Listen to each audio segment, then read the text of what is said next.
unplug from the realities of life and do things to self-soothe and to nourish ourselves. And so this is a list of things that we've talked about in previous webinars, and I want to give you an opportunity, if you'd like, to go ahead and complete this poll, which Rachel is putting up on our screen now. And you can go ahead and mark as many of these as you've been participating in to help you, relax, de-stress, during these continued times, challenging times. And so it looks like we are getting a remarkable just balance in all of these things that you're doing here. It's wonderful to see so many people participating in a lot of different ways in order to stay healthy during this time. So keep it up. Looks like 100% goes to staying connected with family and friends. And we know that those relationship connections are absolutely critical at all times. So way to go, folks. Nice job. I'm going to go ahead and I'm going to shut this poll so that we can go on to our slide and to give you basically an overview of what we're going to be talking about today. There's a tremendous amount of research out there that's discussing something that we refer to as mindfulness. And so during COVID, I've had an opportunity to dive deeper into a better understanding of what that involves. And a lot of what I'm learning parallels with the work that I've done over the last 25 years in relation to working with parents, but also previous work that I've done in working with folks within a clinical or mental health setting. And so today what we're going to do is talk about, what mindfulness really is and what it isn't, because there are some misconceptions out there. We're going to talk about some of the benefits of mindfulness and just simple ways in which you can incorporate mindfulness practices into your everyday life. You're also going to learn a few different meditations and get some linkages so that if you decide that you would like to learn more about these practices, then there are many apps and other resources out there that share information on these practices. But let's go ahead and get started and talk about what mindfulness is and what it really isn't. So let's first focus on a definition. Mindfulness, by definition, is essentially paying attention in a particular way on purpose in the present moment and non-judgmentally. Now, that is not an easy thing to do given our human nature and the culture in which we live in. And so you'll notice that as we look at what mindfulness is, there are certain words that are continue to pop up.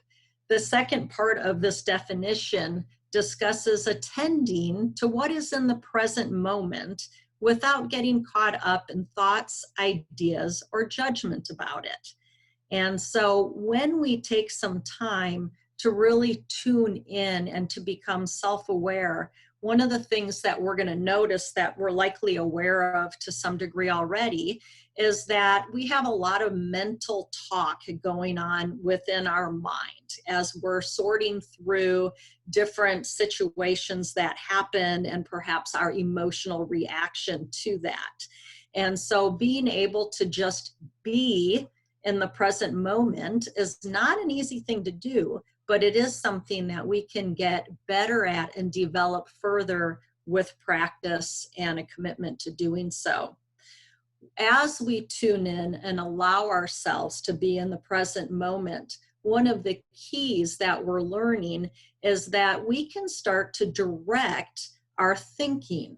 And so when we find ourselves thinking, say, in more of a negative sort of way, thinking about past regrets and things like that, or getting caught up in worrying about, what is next week going to bring, that we can do things to settle our mind and focus on our attention, not on ignoring uncomfortable feelings, but focusing on the positive in situations.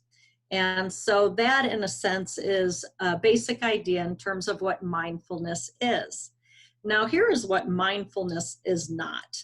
A lot of times when people think of mindfulness and meditation, which is very much associated with mindfulness, they think about it in terms of a religion. You know, is this a particular religion? I work with a swim coach who practiced Buddhism, and, you know, mindfulness practices are not a religion. That is something separate from this, but also focused on that concentrated attention and focus. The cool thing about mindfulness is that you don't have to have a PhD to do it. You don't have to have special degrees or knowledge in order to practice mindfulness. In fact, very young children can learn how to practice mindfulness skills. So if you're someone who's listening today who happens to have a child that is early childhood, birth through, we'll say 6 years of age, I would encourage you to Google conscious discipline. Dr. Becky Bailey has a lot of information on these different types of practices and how they can be used with even very young children. Now, something you also need to know as a disclaimer is that when we practice mindfulness, that doesn't mean that we're eliminating adversity in the world. As we've mentioned in workshops, we know that life comes with the good, but also comes with adversity. And so it's not going to remove that, but it's just being able to be comfortable when we're dealing with uncomfortable emotions. Another piece is not attempting to stop your thinking or to only focus on positive thoughts. Previously, we talked about emotional agility, and a person who is emotionally agile is able to experience all emotions, even the ones that are uncomfortable, and to be aware of those emotions. What we find, though, is that as we get more self-aware and focused on how we operate internally, that we can guide our thinking in situations to be focusing more on the positive, the solutions, what can I do in the here and now. Remember, and I'm going to excuse myself for 1 second because someone unplugged my computer, so this is... I'm getting a warning. I apologize, folks. All right. This is what happens when you let family members borrow your things. Thanks for being patient. So the thing that I wanted to share on this was that we talked previously about how when we're thinking about something or when we're acting in response to a situation, the importance of asking ourselves, is what I'm doing, is how I'm thinking, is how I'm acting, are these things helping me or are they hurting me? And so that's a point that we're going to get to as we become better at focusing our attention on these different mindfulness practices. So know that you don't have to renounce your opinions, goals, or passions to practice the mindfulness practices. Now, before we jump in to actually doing that, I would like for you to think about what are some things that could potentially get in the way of you taking some time to pause and to allow yourself to be present in the moment and to be able to try to tune out the different distractions that might come your way. I put some examples here to get our thought process started, and if you would like to add anything to the chat box, please feel free to do so. And so one of the distractions that is affecting our attention span in general is our 24/7 access to technology. We talk even with, as children start to acquire cell phones, that we as adults need to model keeping the technology out of our bedroom so that we're not tempted to go and check in and constantly be updated on things that are happening. Another one, oftentimes when you ask people, how are you doing? We often hear the statement, oh, we're so busy. And so we tend to have bought into the idea that busy is the way to success or how things are supposed to be. We're moving from one thing to the next. And the reality is that being busy, being thoroughly exhausted at the end of the day is not good for our mental health, nor is it good for our physical health. And so I don't know about you, but I've never paused at the end of a tremendously busy day or week and said, wow, that was incredibly self-fulfilling. And so being busy, constant motion is something that can get in the way, in addition to some of these other things. And so my chat box isn't showing up, so I might ask for Rachel's help to see if anyone else is commenting on things that could get in the way of you taking time to be mindful.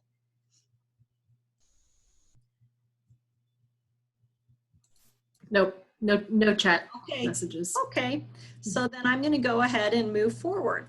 So as I mentioned earlier, there are tremendous benefits that are emerging through the literature on how to incorporate mindfulness into our everyday lives, but also the benefits that we're seeing in people that are using these different strategies. One of those has to do with our relationships with other people. By human nature, you might notice that oftentimes we're pretty critical of ourselves. And so one of the tenets of mindfulness is learning how to experience self-compassion. And so in order to show compassion to other people, we need to learn how to be compassionate to ourselves. So that needs to start with us. In turn, that will help us to build some more meaningful relationships, down the road. And so that's one piece. Another benefit is the improved emotional regulation. And so what does that mean, you ask? And that is essentially the ability to tune into your emotional state without having to be controlled by your emotional state. And so you may have heard of the doctor by the name of Dan Siegel, and he has done a lot of work within the context of trauma and how people who have experienced traumas, and everyone has experienced some form of trauma in life, how that affects how the brain operates. And so one of the things that Dr. Siegel is finding through his research and studies is that oftentimes it's helpful to name whatever that emotional response is that a person is having, whether that's a child or an adult. He says it's important to name it in order to tame it. So simply by identifying, allowing our emotions to be able to identify what we're thinking without judgment is one way of helping to soothe our emotional side to ourselves. Another one we're finding is better concentration and decision making. And so that's something that obviously takes time to develop. So think about when you start an exercise program, you're developing a new muscle and you have to practice and work that muscle. But as people get better at focusing their attention, then we find that overall it has a better impact on how they make decisions and concentrate just in their everyday life. Finally, you're going to notice the benefits in terms of positive mental health and overall wellness. In fact, what we're finding in the research is that simply practicing mindfulness strategies as small as 10 minutes a day, broken up throughout the day, has shown to increase happiness. It is shown to decrease things like depression and anxiety with just 8 weeks of time. And so it's something that's not a magic quick fix for dealing with life's adversities and the challenges that we experience, but it's something that if we intentionally work on doing these, we're seeing notable positive impact in our mental health, overall wellness, and of course, because we know that our mind is connected to our body, we also reap the benefits of better physical health, which studies have shown improved better immunity, which is obviously very important, less cardiovascular disease. And so the whole connection, mind-body connection all comes together. So in order to understand mindfulness, and it is important to understand a little bit about your brain. And like I said, Dan Siegel has got some wonderful illustrations and brief videos that you could YouTube to get a sense for how the brain operates, all right? And so here, one of the things that we know is the number one job of our brain is to keep us alive, all right? And so what that means is that our mind, we're always aware or scanning, if you will, for a possible threat in our environment.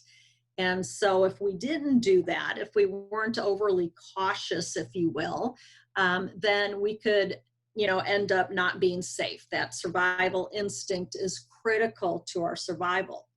And so when we connect that with our body, the mind-body connection, what happens is that when our brain perceives some type of threat within our environment, what happens is it sets off a physiological reaction. And so that physiological reaction, and I'm just going to keep this very simple, is essentially preparing our body to fight, or to flee or freeze. Okay, so there's three different things that happen in response to a threat. Our heart rate increases. We're ready to fight, or if it's a situation where we feel threatened, we might be prompted to flee away from that situation. And sometimes when people are in a traumatic situation, they will freeze, and that's where the autonomic nervous system actually shuts down. So, but what you need to keep in mind here are those two things. One, your brain's job is to keep you alive. And so it's going to be scanning for real and perceived threats, okay? And when it perceives a threat, whether it's real or not, that will trigger a mind-body connection and reaction that prepares you to respond. And so it's really remarkable how those pieces come together. We also know that our brain is efficient, but it also, it makes decisions based on experience, all right? So from the time we're born, we're developing different patterns of thinking, feeling, and acting, which are often shaped by the people who are around us. And so because of those patterns, which are also known as neuropathways that are created over time in our brain, that it's hard to naturally shift our thinking, all right? You might have heard the phrase, a man convinced against his will is still convinced of the same, all right? I often use the phrase with parents, if you always do what you always did, you always get what you always got. In order to be able to make change happen, though, we need to tune in and be focused and aware of how we're thinking, feeling, and reacting in situations. And so that leads us to the emotive part of the brain, or that emotional center, that would trigger that fight, flight, freeze response. Another thing that we know about our brain is that our brain likes to solve problems. You maybe have been in a stressful situation where there wasn't necessary closure. In the mental health field, we talk a lot about closure. And when we don't have that closure, our mind tends to spin and spin and spin, and that creates more anxiety and uncertainty for us. And so our brain wants to make decisions based on the information that it has in front of us. But the problem is that oftentimes the information that we're getting is not accurate. And so that's where we can get into trouble. So an example of that might be where, let's say you're at work and a coworker is very gruff and short with you. And so your mind might go right into, wow, I must have done something to upset so-and-so, right? And so we tend to go to that negative worst case scenario, when the reality is that we learn later on that, hey, worker comes over to you and says, I apologize, I was kind of rude earlier. My husband and I had a disagreement this morning and I had gotten a traffic ticket. And so I just wasn't myself. Okay. And so that would be an example of us making an inaccurate distinction based on a situation that we had. And the final piece of this that is critically important is something called plasticity.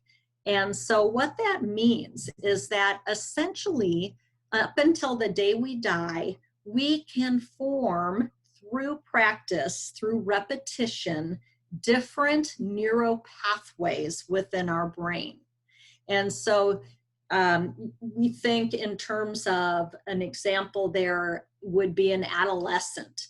We know that when an adolescent starts going through puberty, that their brain goes through a tremendous transformation. And what happens is their brain does something where it starts pruning the pathways that aren't being used and solidifying the pathways that are used. And so if you're like me and say you took a foreign language or something when you were back in high school, but then you didn't go back and use it after that, over time, you're going to lose it. And so that's an example of how, if you use it, you will continue to keep that neural pathway. But if we don't develop it further, then we're going to lose it over time. And so you can flip that around to see how we can basically even form new neural pathways in our brain. But we need to do that with a lot of intention. If anyone has questions as we go, I don't know how big of a group we are, but if any of you have a question or need clarification on anything, please, you could unmute yourself or you can go ahead and certainly put your comment in the chat box, because I want to make sure that I answer your questions. So let's think about how our brain and our body operates without mindfulness. How many of you have ever responded quickly to a situation that happened, but then later regretted your response? More often than not, everyone has had that experience. And so oftentimes we go from something that's happened, which could be perhaps our child is being very disrespectful and rude to us, would be an example of the stimulus.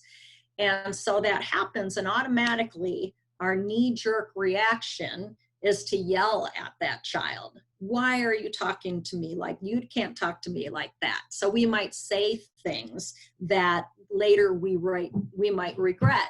For example, we might ground the teenager, and we all know that when you ground a teenager, you're essentially grounding yourself.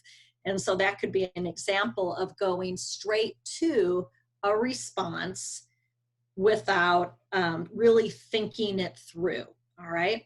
So as we learn how to incorporate mindfulness into our everyday lives, one of the things that we become more proficient at doing is creating space between the stimulus or the things that happen in the world and how we choose to respond, all right? So it's not a knee-jerk reaction, but rather when things happen, we start to better tune into how we operate in terms of how it makes me feel, what my thought process might be, and just being aware of that. So that's where that non-judgment comes from.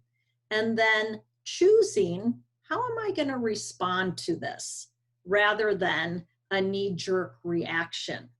And so I know that I have mentioned Viktor Frankl in previous webinars that I've done, but I've been looking at a lot of his materials lately as well.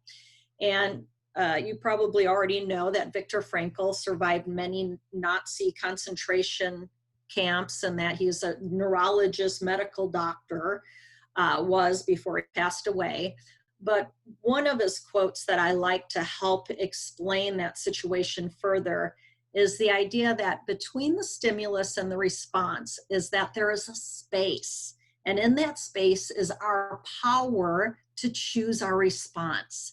In our response lies our growth, but also our personal freedom, okay? So we have an opportunity to press the pause button, and instead of always doing what we always did, and some of those things are probably, great habits, okay? But to be more aware of what's happening in us internally so that we can decide how to respond, all right? And so that pause button, being able to put a stop, is extremely critical. Now, earlier, we talked a little bit about why that's important. And we talked about the internal factors, meaning I like the word mind chatter, but also the external stimuli as well, that's often fighting for our attention. So typically there's a lot going on around us. You might even have heard the quote that human beings have the attention span less than a goldfish. And so we tend to have a hard time to focus our attention in our culture and our climate. So we know that our attention is fragile. We also know that from research that those internal and external distractions cause our mind to wander over 50% of the waking hours. And so, while we tune into our mind, oftentimes you might find yourself, thinking about things that you need to do. What is on your to-do list? What are we having for dinner? Do I need to go, to the grocery store and pick up any items? You might also find yourself thinking about past decisions or conversations and thinking, well, why did I say that way? What was I thinking?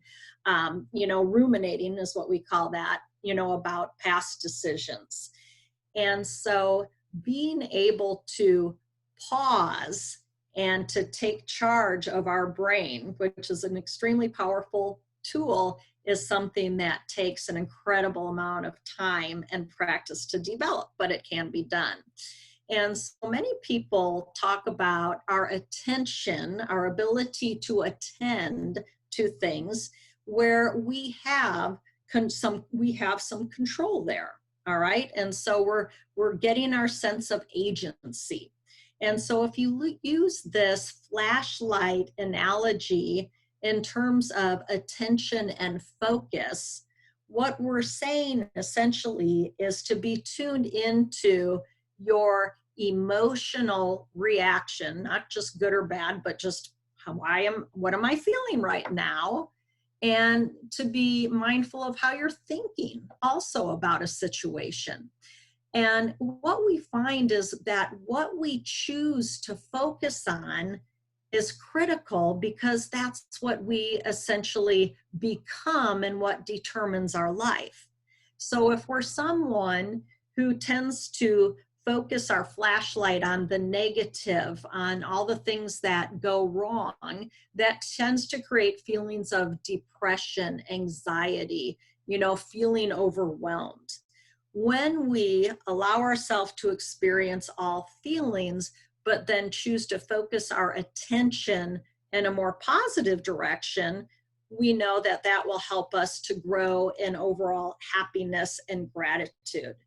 Another great resource is Dr. Rick Hansen He does different work on happiness projects and resilience, and he has a number of wonderful webinars and resources that you can get on his happiness project, and things that we can do in shifting intentionally our perspective onto more of the positive, and that helps to empower us overall in terms of how we look at life. So at this point, I have a quiz question for everybody. And so based on what you have learned today so far about mindfulness, who is in charge? Is it the thought or is it the thinker? Who is in charge, the thought or the thinker? And I am not able to see if anyone is chatting. So if there's anyone who would like to unmute, or if Rachel, if you want to share, feel free to do so if we have any comments. So Kerri is guessing that it's the thinker, and Marta is saying we want the thinker to be in charge. Claire's in agreement. Yes, you are correct. Okay.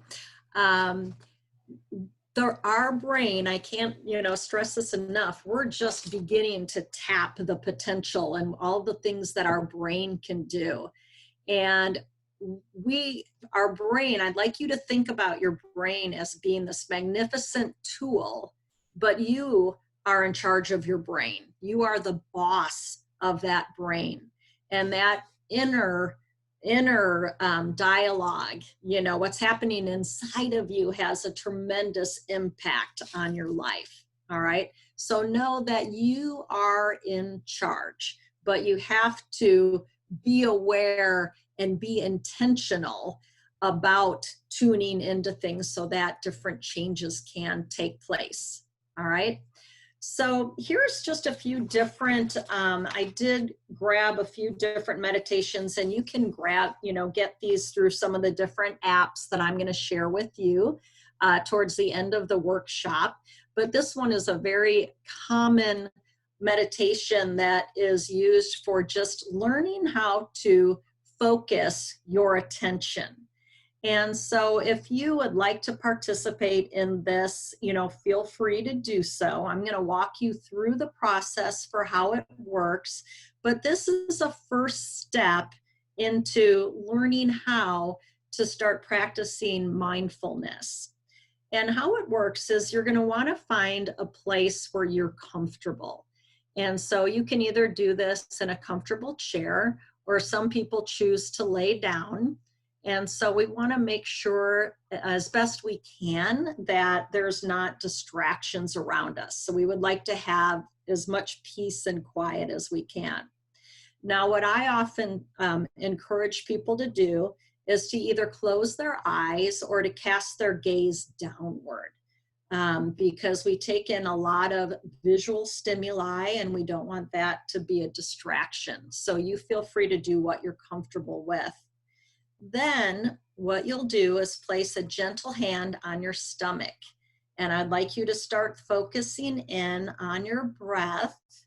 And as you notice the air filling your lungs as you breathe in, I would also like you to notice as you exhale, your stomach is extending.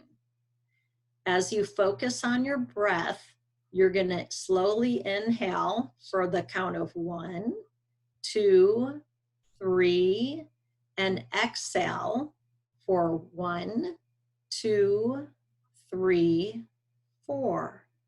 We're going to focus on our breath and inhale for 1, 2, 3, and exhale for 1, 2, 3, 4. Continue to focus on your breath and to tune in to how it feels as your lungs fill with air. And as your lungs exhale, you might notice that your body is starting to calm down. We're breathing in through our nose and exhaling through our mouth. Now, it's natural for your mind to want to wander. If this happens, I want you to gently bring your attention back to your breath. And so focusing in on your inhale and your exhale, focusing in on your inhale and your exhale. As your mind wanders, just gently redirect it back to focusing on the breath and the sensation that it feels as you are inhaling and as you're exhaling. You'll probably notice your body start to relax. You might notice different tensions that you didn't notice before in your shoulders and your back. We're just going to be aware of that, but focus our breath primarily on that inhale and that exhale. Now, you can slowly go ahead and open your eyes. All right. So this might seem like a pretty simple process, but I can assure you that is not an easy process to do. You'll find that it takes quite a bit of practice in order to retrain your brain to focus just on your breath without getting caught up in other things that are coming to you mentally. All right.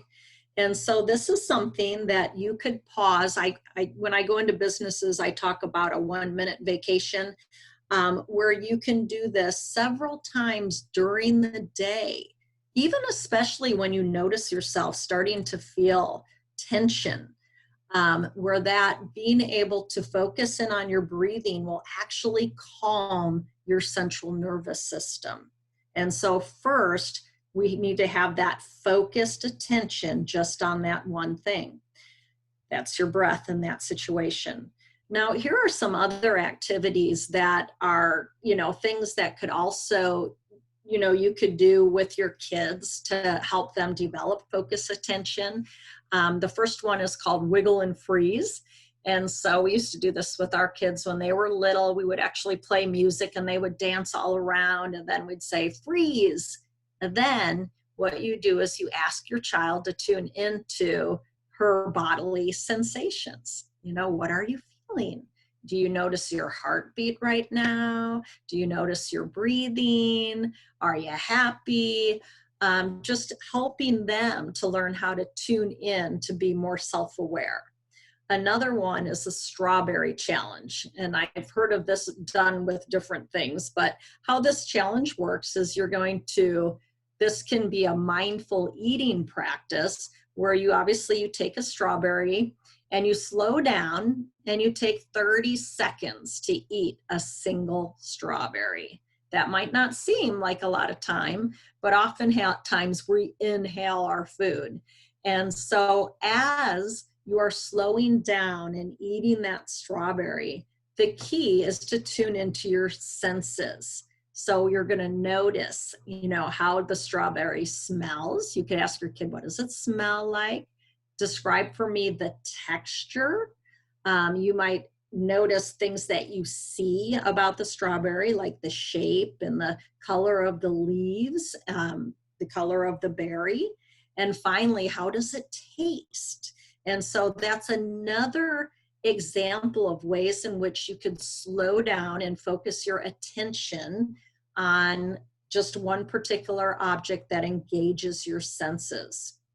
The last one I have mentioned before, but it's the practicing gratitude, where essentially when you get up in the morning, you are thinking about, what are things that you are grateful for. Maybe it's even things that you're looking forward to. Or you can even do this as you're getting ready to go to bed at night, thinking about the day. What happened during the day that you are grateful for, that gave you energy.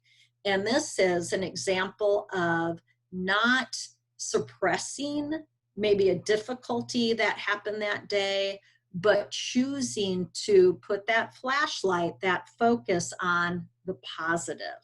And it's important for you to be real specific about what happened. So time with family, that's pretty general.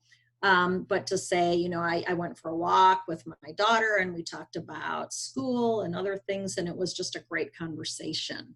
And so specifically looking for the positive things to be grateful for in each day. Now, here's another one. So this next one, we're looking at our next step in mindfulness. So first, we're looking at just tuning into our breath and being aware, all right? But as we progress, we need to be thinking about our emotions. And I mentioned that emotional agility previously, which is just the ability to experience all emotions, even the ones that make us uncomfortable, but to be able to do that without judgment. So oftentimes when we tune into our inner voice, it's very critical and it's saying to us, well, you shouldn't feel that way, or you know, it's not very supportive of us. And so allowing ourselves to experience those emotions, feelings without any kind of judgment is the key to the next exercise. And so this goes back to being compassionate, you know, with yourself, being your own best friend, but also moves into being curious, you know, thinking about why you might be reacting that way. You know, why might this situation be a trigger for you?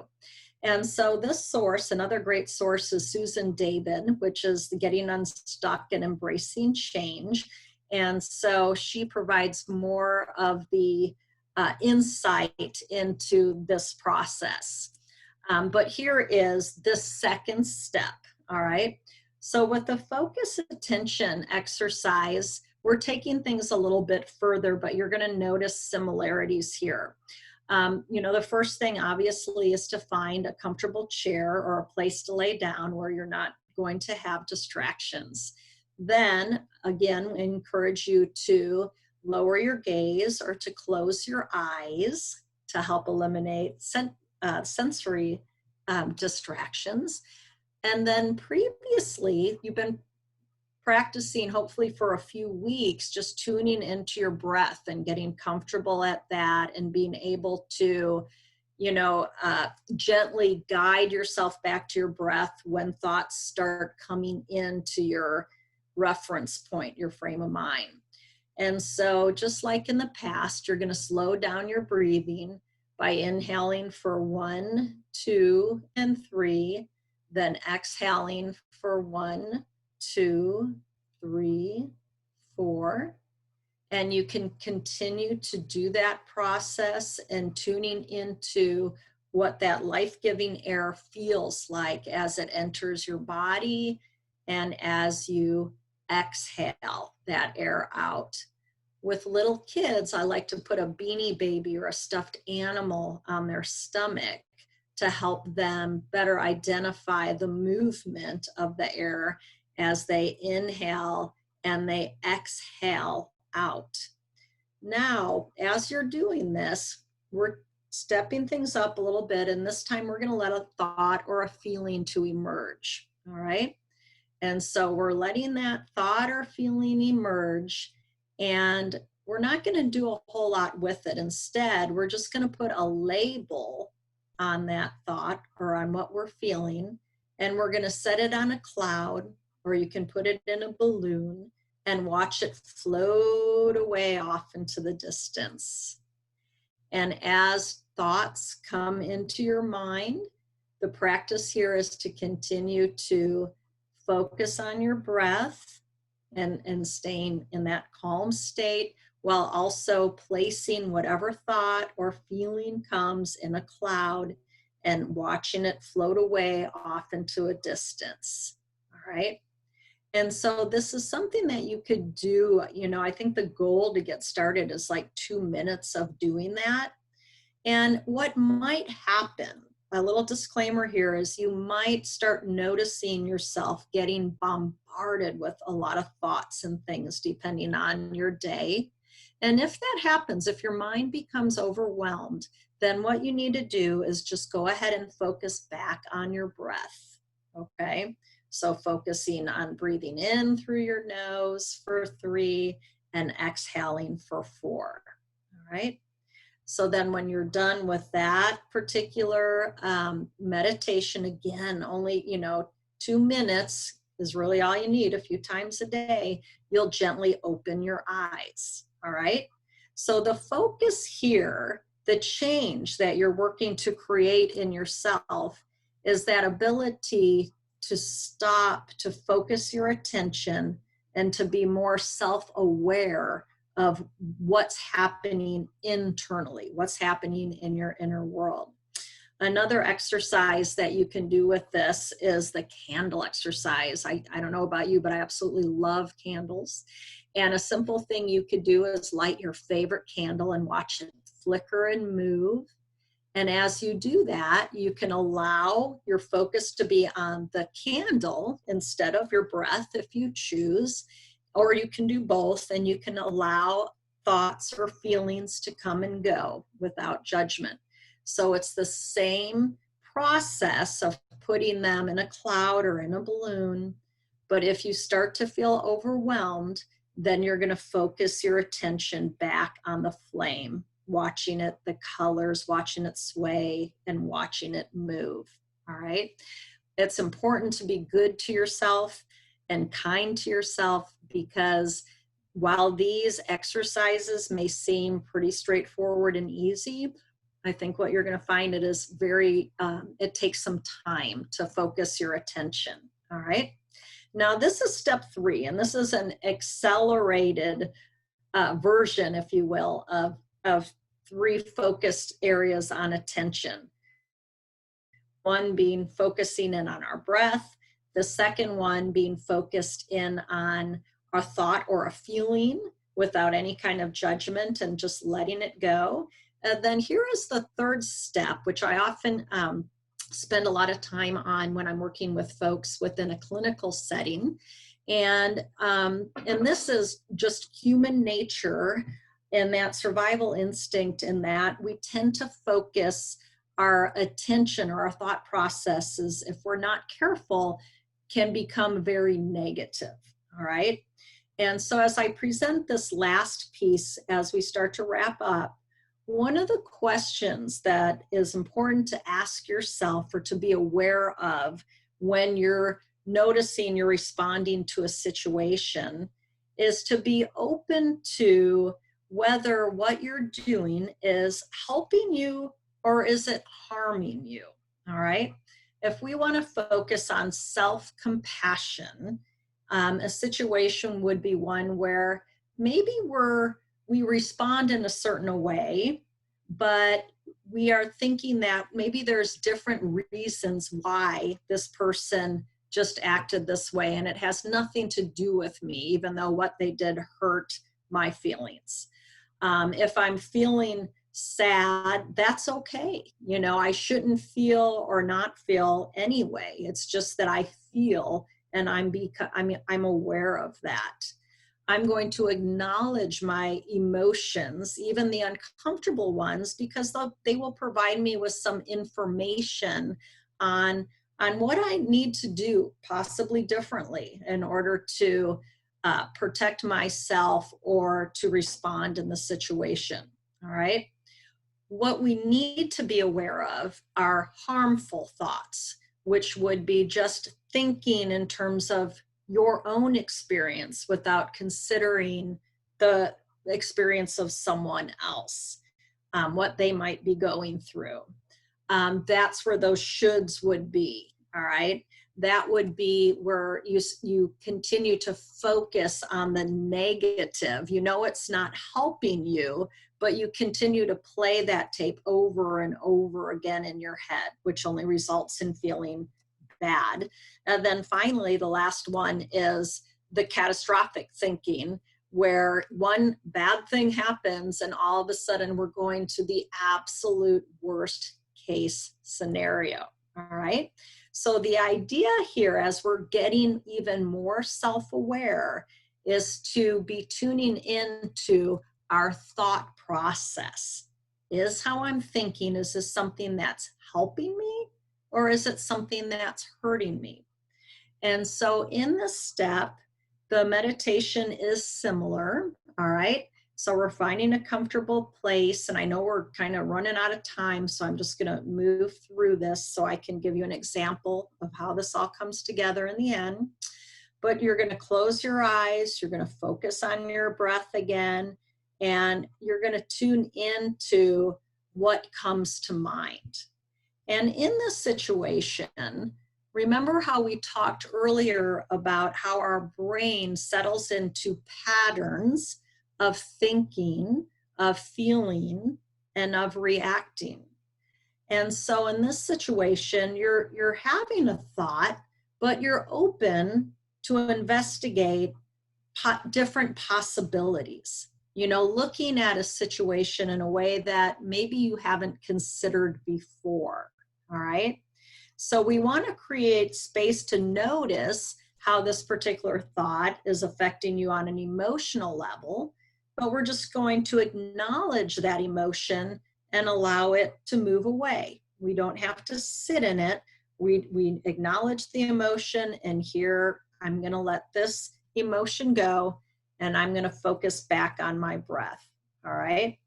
So this one is that curiosity about why you might be thinking a certain way and knowing how it makes it feel. All right. How it makes you feel, if you will. So here's a scenario for how this might go. This summer, a lot of people are heading out to the lake and doing a lot of get-togethers and things like that. And so these are two different examples of how a person who's incorporating mindfulness practices and a person who is not, who's more reactive, might respond to the same situation. And so the situation is that a group of people have been invited to the lake to go boating, but you weren't invited. So naturally, your feelings are going to be hurt, all right? Your feelings are hurt because a lot of your good friends are going and you didn't get an invitation. So you might be feeling a little bit excluded, all right? Wondering, why did I not, get that invitation? And so as we tune into that feeling, that sadness of feeling excluded, we allow ourselves to consider how we want to investigate this. We know that our friends care about us and that they wouldn't intentionally do something to hurt you. And so we can draw a conclusion that's more helpful. That might be, I bet there wasn't enough room to invite everyone. I'll go next time. All right. And so that helps release us from pain and suffering in a situation, whereas sometimes we may be more inclined to go to the thought process of, man, this always happens to me. People always let me down. I'll never be included. I can't trust anyone. And you can see how that's going to feed into future relationships and how you perceive situations. So to wrap up with this, another way of looking at it is to identify what we're feeling without judgment. What is that thought or feeling telling me, right? Might I be making some assumptions about what's happening here? Might I be learning about something that's really, important to me? And then what can I do about it? How do I choose to respond given the situation? But the key is to start by slowing down and learning how to be still, how to focus your attention. And there's many resources out there, as I mentioned earlier, but these are some things that I researched recently. These are apps that you can download onto your phone. Calm is very popular. They focus a lot on even bedtime stories and calming down your mind so that you can, get a good night's sleep. Headspace right now is another app that has a section where there's free resources because of COVID-19. You know, how to weather the storm, how to incorporate these strategies during adversity. Another one is Insight Timer. And so this is free, which is always a good thing. And what I like about this one is, you know, as you're learning how to meditate and make that become, should you choose to make that a habit, it will actually track your progress along the way. Some of you may have already tried 10% Happier, which is actually modeled after a New York Times best-selling book with the same title. Another one is Relax Now, which are ways to, I know it says relax, but to get you up and ready to go, you know, set your intent, if you will, in the morning, but also to be able to unplug and calm down and go to sleep. Then finally, here's one. If you think meditation, I'm not sure that this is for me. Simple Habit is an app that focuses on simple stress relief practices. And so I've quoted some of the costs on these, but I know that most, if not all of them, are offering a free week or 2-week trial so that you can play around with the app and see if it's something that you would find helpful for your everyday life. I'm recognizing, even though I continue to try hard, that I just go way too long with information, but it is 5 o'clock, almost 5 o'clock, so I want to respect your time. If you had a question that I did not notice or wasn't aware of, and you still have a question, please feel free to reach out to me at the KJ Gray at rediscovermh.org. I will get back to you within 24 hours. You'll also have an opportunity to complete an evaluation. So definitely want to continue to get your feedback as we offer these webinars. And then Lee's Summit Cares is funded through private and public donors. And so if you're in a position to make a donation, we are getting ready to do a crowdfunding campaign, and certainly we'll put any contribution you can make to good use. The last thing that I want to share with you is that we've decided to offer the webinars once a month. So we'll be having another one in July. And the July webinar will be on talking to kids about difficult subjects. And so as we prepare to get back into the reality of, you know, childcare, work, you know, things like that, as things continue to happen in the world around us, basically providing you with some ideas for how to have conversations about tricky, possibly scary subjects with your little ones. So I want to thank you all for being here today. Is there anyone who